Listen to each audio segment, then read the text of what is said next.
सास हो तो ऐसी।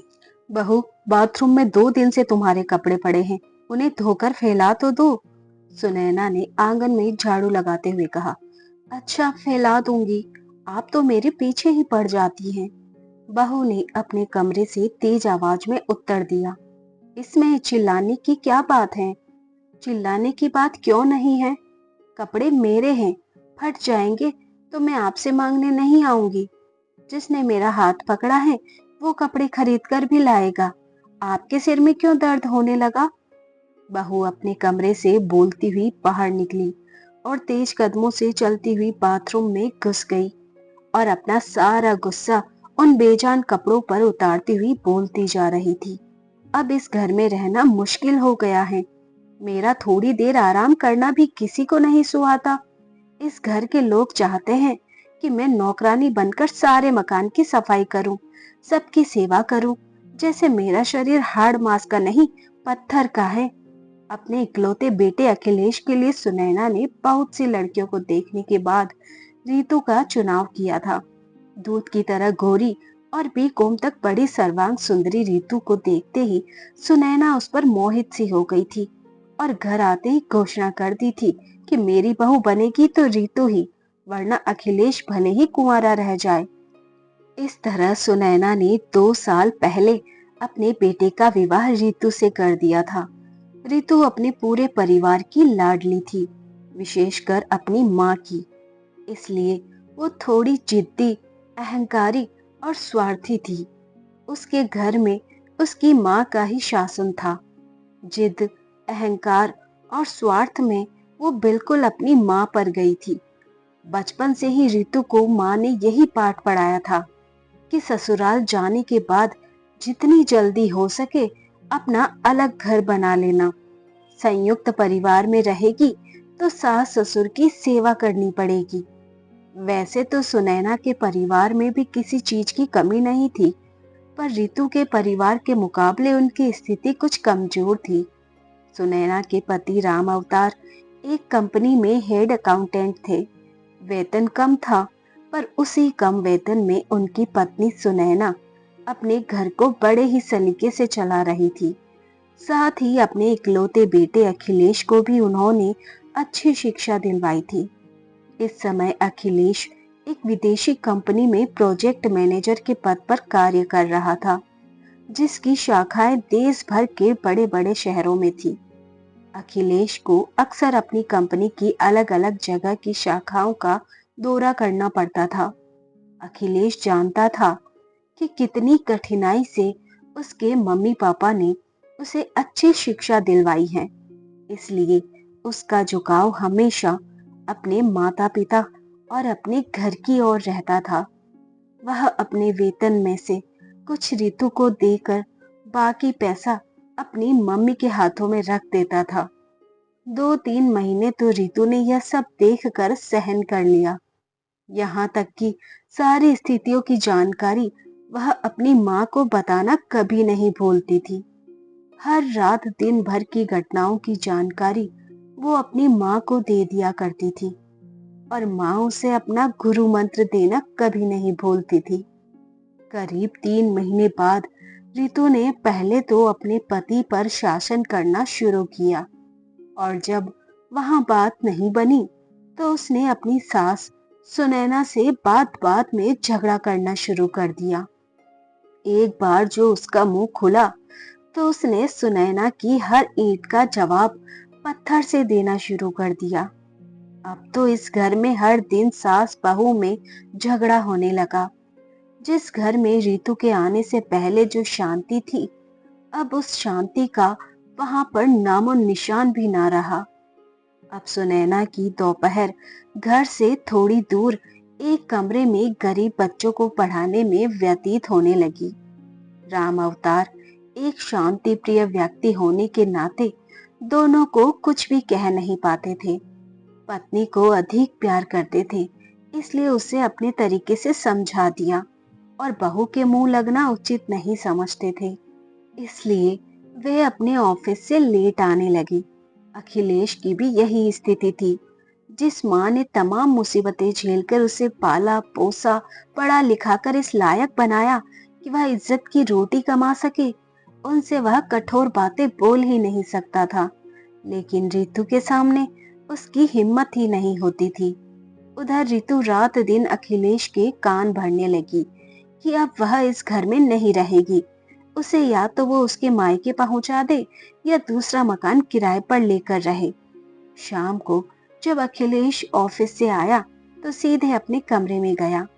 कमरे में रितु बाल बिखेरे अस्त व्यस्त कपड़ों में गुस्से में बैठी थी। अखिलेश ने उससे पूछा, आज क्या हुआ? इस तरह क्यों बैठी हो? आज फिर माँ से झगड़ा हुआ क्या? और क्या, तुम्हारी माँ मुझसे प्यार से बात करती है?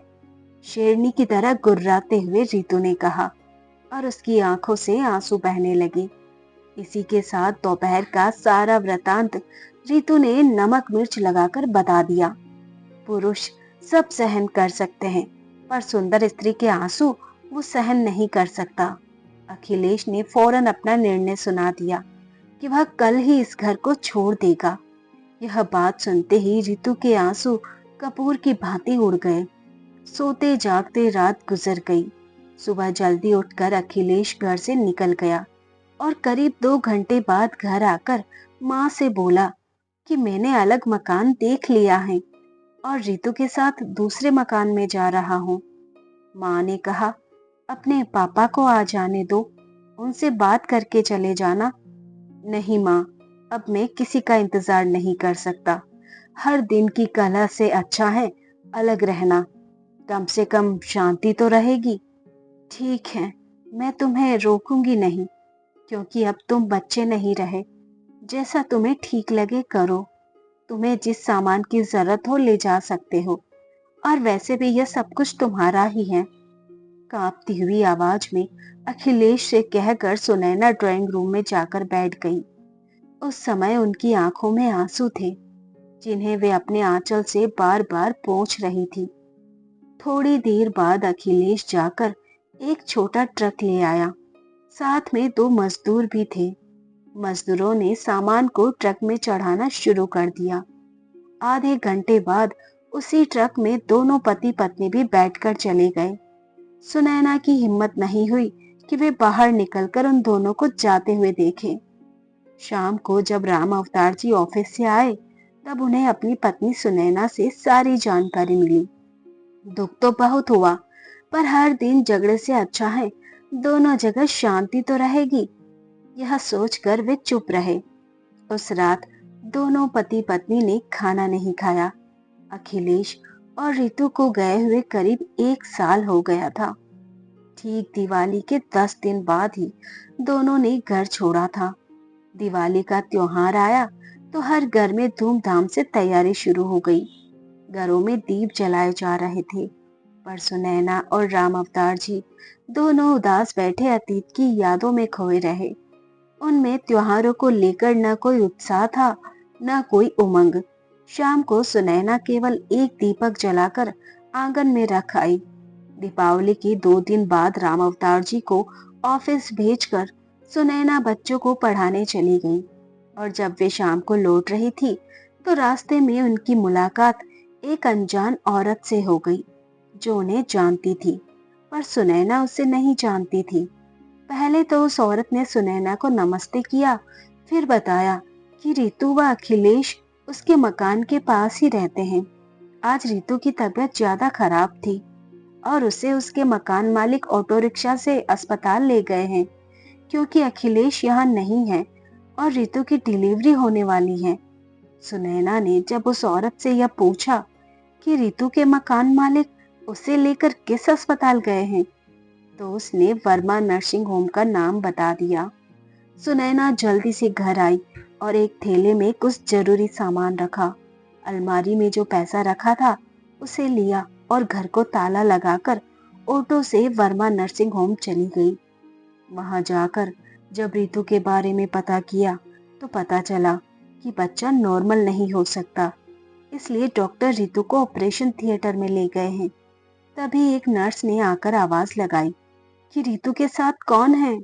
डॉक्टर एक फॉर्म पर साइन करने और ऑपरेशन की फीस जमा कराने के लिए बुला रहे हैं। सुनैना नर्स से जब रितु के बारे में पूछ रही थी, तब वहीं पर रितु के मकान मालिक भी खड़े थे। वे समझ गए कि यह महिला शायद अखिलेश की मां है, तभी इतनी बेचैनी से पूछ रही है। उन्होंने हाथ जोड़कर सुनैना को नमस्ते किया और फिर सारी बातें उन्हें बता दी। सुनैना ने भी उन्हें बता दिया कि रितु उनकी बहू है। सुनैना उस नर्स के साथ डॉक्टर के कमरे में चली गई और डॉक्टर विमला भाटिया को नमस्ते कर उन्हें अपना परिचय दिया कि रितु उनकी बहू है और वे ऑपरेशन की फीस जमा कराने आई हैं। पहले तो डॉक्टर ने उससे एक फॉर्म पर साइन करवाए और फिर ऑपरेशन के लिए 25,000 रुपए जमा कराने को कहा। डॉक्टर साहब, अभी तो आप 10,000 रुपए जमा कर ले, बाकी पैसा मैं अपने पति से फोन करके मंगवा लेती हूँ, जब तक आप उसका ऑपरेशन करें। मुझे किसी भी हालत में जच्चा और बच्चा स्वस्थ चाहिए। ज्यादा घबराने की जरूरत नहीं है, सब ठीक होगा।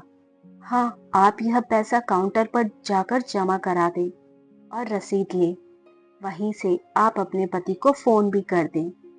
डॉक्टर के पास से आकर सुनैना ने काउंटर पर जाकर पैसा जमा करा दिया और रसीद लेकर वहीं से राम अवतार जी को फोन करके सारी बातें बता दी।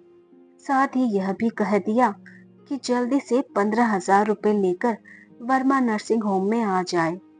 करीब 1.5 घंटे बाद राम अवतार जी वहां पर पैसा लेकर पहुंच गए, लेकिन रितु के मम्मी पापा अभी तक नहीं आए थे।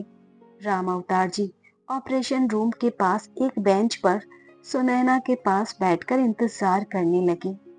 थोड़ी देर बाद एक नर्स सुनैना के पास आकर पूछने लगी कि रितु के साथ कौन आया है। सुनैना ने कहा, मैं हूँ, बधाई हो, लड़की हुई है। नर्स ने कहा, बच्ची और उसकी माँ दोनों स्वस्थ हैं। फिर थोड़ी देर बाद एक नर्स ने लड़की को लाकर सुनैना को दिखाया, जिसे बड़े प्यार से उन्होंने पहले तो देखा, फिर उसका माथा चूमा, अपने पति से कुछ इशारा किया। राम अवतार जी ने 500 रुपए का नोट निकाला और नर्स को देते हुए कहा कि यह मेरी तरफ से आप सब लोगों को मिठाई खाने के लिए।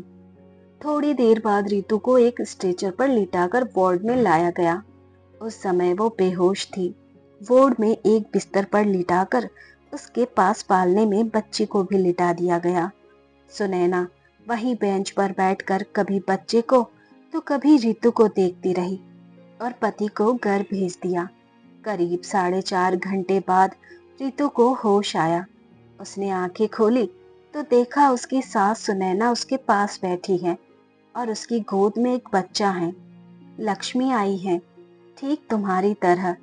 तुम भी शायद जब पैदा हुई होगी तो ऐसी ही होगी, सुनैना ने मुस्कुराते हुए कहा और रितु के माथे पर हाथ फेरने लगी।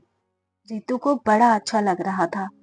तभी उसके मकान मालिक भी वहां आ गए और बोले, रितु, जब तुझे लेकर यहाँ आ रहा था तब मेरी पत्नी की तुम्हारी मम्मी से बात हुई थी और उन्होंने कहा था कि वे जल्दी ही अस्पताल पहुंच रही हैं, पर अभी तक ना खुद आई और ना ही तुम्हारे पापा आए हैं। शाम हो गई थी, अभी तक सुनैना ने कुछ भी नहीं खाया था, बल्कि चाय तक भी नहीं पी थी। रात भर वह बेड के पास स्टूल पर बैठी कभी रितु का सिर दबाती तो कभी बच्ची के रोने पर उसे उठाकर घुमाती। इस तरह जिम्मेदारी को ढोते उनकी सारी रात आंखों आंखों में कट गई। सुबह राम अवतार जी थर्मस में चाय लेकर आए और दोनों को कपों में डालकर चाय दी। फिर पत्नी की ओर देखते हुए कहा, तुम अब घर जाओ, मैं यहाँ बैठता हूँ। कल से तुमने खाना भी नहीं खाया है। तुम्हारा खाना किचन में कल से ज्यों का त्यों बना हुआ रखा है। घर जाओ और रितु के लिए खिचड़ी बनाकर लेती आना। तब तक मैं यहाँ पर बैठती हूँ। आज मैंने ऑफिस से छुट्टी ले रखी है। सुनैना दोनों को बहुत सी हिदायतें देकर चली गई। राम अवतार जी वहीं बेंच पर बैठ गए। करीब 1 घंटे बाद कुछ सोचकर रितु से उन्होंने कहा, बेटा, मैं जरा बाहर बैठता हूँ, कोई चीज चाहिए तो नर्स से कहलवा देना। और वार्ड से बाहर निकल गए। रितु के बगल वाले बेड पर भी एक महिला को ऑपरेशन से बच्चा हुआ था। उसकी देखभाल के लिए उसकी माँ वहीं पर बैठी हुई थी। जब राम अवतार वार्ड से बाहर चले गए, तब वह औरत अपनी जगह से उठकर रितु के बेड के पास आ गई और पूछने लगी, तुम्हारे मम्मी पापा अच्छे स्वभाव के मालूम पड़ते हैं। खासकर तुम्हारी मम्मी तो बहुत ही अच्छी हैं। बेचारी रात भर तुम्हारी सेवा करती रही हैं। ये दोनों मेरे मम्मी पापा नहीं, सास ससुर हैं। क्या? वह औरत हैरानी से रितु का मुंह देखने लगी। फिर उसने कहा, क्या दुनिया में ऐसी भी सास होती हैं जो कल से बिना खाए पिए अपनी बहू की सेवा कर रही हैं? बेटी, तुम बहुत खुश नसीब हो जो तुम्हें ऐसे सास ससुर मिले हैं। पूरा वार्ड अब तक यही समझ रहा था कि ये तुम्हारे मम्मी पापा हैं। कोई सास अपनी बहू के लिए इतना कर सकती है, यह मैंने पहली बार देखा है। अगर हर सास तुम्हारी सास जैसी हो जाए तो कोई बहू जलकर नहीं मरेगी, कोई बहू गले में फंदा डालकर नहीं मरेगी, कोई बहू जहर खाकर या गाड़ी के नीचे आकर अपनी जान नहीं देगी। मैं तो तुम्हें यही कहूंगी कि कभी अपनी सास को तकलीफ मत देना, कभी उनसे कठोर बातें मत बोलना। और बेटी, सच्चे मन से उनकी बुढ़ापे में सेवा करोगी तो इस बुढ़िया की आत्मा तुम्हें आशीर्वाद ही देगी। इतने में एक नर्स रितु को इंजेक्शन लगाने आ गई और वो औरत अपनी बेटी के पास वापस चली गई। रितु सोचने लगी कि उसकी मम्मी भी एक औरत है और उसकी सास भी, पर दोनों में कितना फर्क है। एक केवल शासन करना चाहती है, दूसरी नम्रता पूर्वक अनुसरण।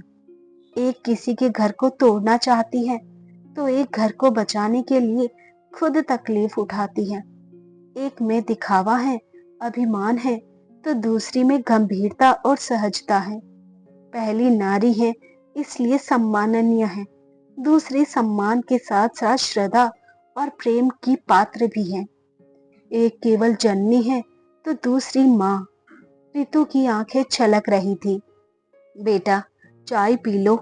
राम अवतार जी की आवाज से रितु का ध्यान भंग हो गया। रितु ने बड़े ध्यान से अपने ससुर की ओर देखा और सोचने लगी, इस व्यक्ति ने आज तक मुझे बेटा के सिवा और किसी नाम से बात नहीं की और ना ही कभी कठोर शब्द बोले। इन लोगों के साथ गलत व्यवहार करके मैंने बहुत बड़ा अपराध किया है। फिर रितु का ध्यान भंग हुआ क्योंकि राम अवतार जी बगल वाली महिला से कह रहे थे, बहन जी, आपको एक कष्ट दे रहा हूँ, आप जरा मेरी बहू को हाथ लगाकर उठा दे ताकि वो चाय पी ले।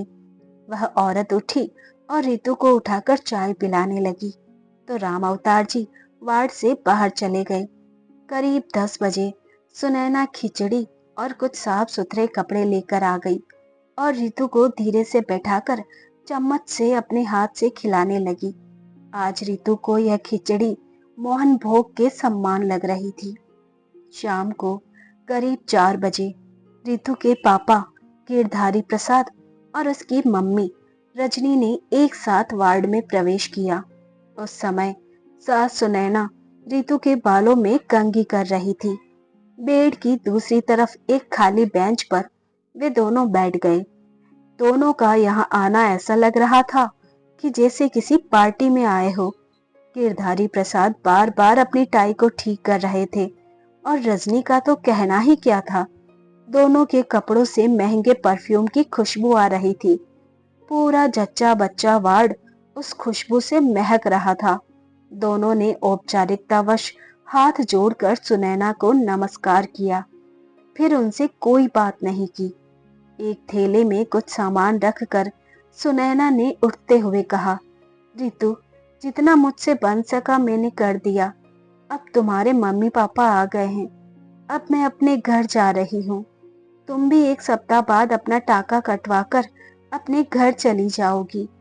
और हाँ, आज तक की दवाइयों का और अस्पताल का जितना भी बिल बना था उसका भुगतान मैंने कर दिया है, जिसकी सारी रसीदें तुम्हारे तकिए के नीचे रखी है। अखिलेश आएगा तो उसे मेरा आशीर्वाद कह देना। इतना कहकर चलने के लिए जैसे ही उन्होंने कदम बढ़ाया, अचानक लगा कि उनका आंचल कहीं फंस गया है। उन्होंने पीछे मुड़कर देखा तो रितु उनका आंचल पकड़े हुए और डबडबाई आंखों से उन्हें ही देखे जा रही है। सुनैना ने आंचल छुड़ाने की कोशिश की तो रितु धीरे से बोली, मम्मी, क्या अपनी इस बेवकूफ बेटी को माफ नहीं करोगी? सुनैना ने झट से रितु को अपने गले से लगा लिया और उस समय उनकी भी आंखें छलछला उठी। उन्होंने उसके माथे को सहलाते हुए कहा, पगली, कहीं माँ भी अपनी बेटी से नाराज होती है? खुद को बेवकूफ क्यों कहती हो? अरे, सैकड़ों लड़कियों में से चुनकर तुझे मैं अपने घर लाई थी, तो तू बेवकूफ कैसे हो गई? तू मेरी बहू नहीं, बेटी है, और मैंने तुझे हमेशा बेटी ही समझा है। सुनैना रोती जा रही थी और कहती जा रही थी, ज्यादा नहीं रोते बेटा, अभी तुम्हारा शरीर कमजोर है, टाँके कच्चे हैं, रोने से उस पर जोर पड़ता है और टूटने का डर रहता है। यह कहते हुए वो अपने आंचल से उसके आंसुओं को पोंछने लगी। अचानक सुनैना का ध्यान दूसरी तरफ बैठे गिरधारी प्रसाद और उनकी पत्नी रजनी की ओर गया। वो लोग कब के चले गए थे। शायद रजनी ने सोचा होगा कि यहाँ अब उनका कोई काम नहीं, क्योंकि उनकी कोई भी चाल अब रितु पर असर नहीं करने वाली। 1 सप्ताह बाद रितु के टांके कट चुके थे और उसे अस्पताल से छुट्टी की अनुमति मिल गई थी। अखिलेश भी टूर से वापस आ गया। जब वह अपने कमरे पर गया तो उसे वहां सारी बातों की जानकारी मिल गई। वह अपना सामान कमरे में रखकर सीधे ही अस्पताल चला आया। माँ को रितु के पास देखकर पहले तो ग्लानि से अखिलेश के पांव ही आगे नहीं बढ़ पा रहे थे, लेकिन जब उसने रितु और अपनी मम्मी को मुस्कुराते हुए देखा तो मम्मी के पास जाकर उनके चरण छूकर प्रणाम किया। अस्पताल से जिस दिन रितु को छुट्टी मिली, उसने स्पष्ट कह दिया कि वो अब किराए के मकान में न जाकर मम्मी के साथ सीधे घर जाएगी। इसलिए उसे लेकर सुनैना घर आ गई थी। अब उस घर में खुशियां ही खुशियां थी। सभी के चेहरे मुस्कुराते रहते थे। नन्ही सी जान सबके लिए खिलौना बनी हुई थी। रितु पर भी अभी बहुत प्रतिबंध था, इसलिए वह केवल अपने कमरे में लेटी रहती थी। घर का सारा काम सुनैना जी ही करती थी। सुनैना ने रितु के पास आकर कहा, बेटी, मैं जरा बाजार जा रही हूँ और बाहर से ताला लगा देती हूँ ताकि तुझे बार बार उठना न पड़े। और वो बाहर से ताला लगाकर चली गई। रितु अपने कमरे में आकर बेटी को दूध पिलाते हुए सो गई। अचानक उसकी आंख खुली तो देखा कि कमरे में ट्यूबलाइट जल रही है। वो अपने कमरे से बाहर निकली तो देखा कि आंगन में चावल के घोल की रंगोली बनी हुई थी और वहां पर बहुत सारे दीपक रखे हुए हैं, जिन्हें मम्मी जी बैठकर जला रही हैं।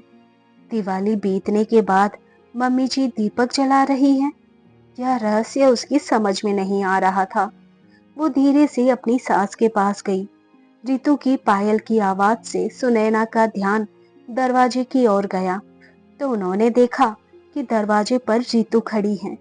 रितु ने हैरान स्वर में पूछा, मम्मी, दिवाली तो कब की बीत गई, फिर ये सब आज क्यों? सुनैना मुस्कुराते हुए रितु के सिर पर हाथ फेरते हुए बोली, मेरे घर सालों बाद मेरे बच्चे आए हैं तो दिवाली तो अभी ही मनाऊंगी। मेरी बेटी दिवाली के बाद गई थी और दिवाली के बाद अपने साथ मेरी पोती को भी लेकर आई है। इस खुशी में मैंने आज दिवाली मनाई है। जाओ, तुम भी अच्छी सी साड़ी पहन लो और नूपुर को नए कपड़े पहना दो। मैंने तुम दोनों के लिए नए कपड़े अलमारी में रख दिए हैं। फिर हम सब साथ मिलकर दीपक जलाएंगे। रितु का दिल गदगद हो गया। वो अलमारी से कपड़े लेकर बाथरूम में बदलने चली गई। नए कपड़े पहनकर रितु ने झुक कर पहले सुनैना के पैर छूकर उसे प्रणाम किया। फिर उसने कहा कि मम्मी, नूपुर को आज यही आशीर्वाद दे कि इसमें आपके जैसे गुण आ जाए और वो जिस घर में जाए उस घर को स्वर्ग बना दे। आंगन में रखी बारात में जो 11 दीपक जल रहे थे, आज उनकी लो रितु को बड़ी ही सुंदर लग रही थी। वह अपलक केवल जलते दीपकों को ही देखे जा रही थी और वे जलते हुए दीपक उसे यूं लग रहे थे मानो उन दीपकों की लो से उसका जीवन ही जगमगा गया हो। धन्यवाद।